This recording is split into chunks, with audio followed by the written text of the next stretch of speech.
Tonight, James falls out of a boat, I have a fight with a gear lever, and... Hello. Oh dear, this is a bit embarrassing.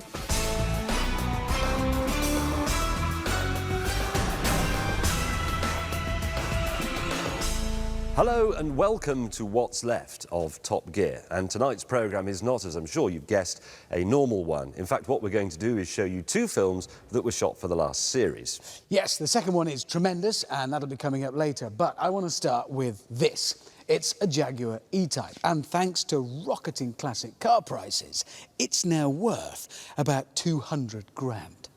And it's the same story with these two, the Ferrari Daytona and the Aston Martin DB5. Around 20 years ago, you'd have been able to buy either of these for around £80,000. But today, the Ferrari, £700,000. The Aston Martin, probably £1 million. But there are still some classic cars around that you can buy for reasonable money. The question is, should you?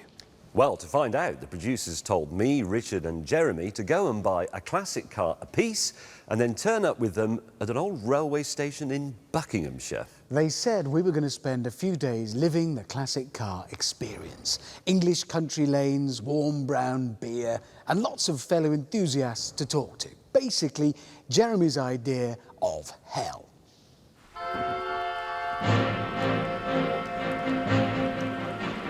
This was the meeting point.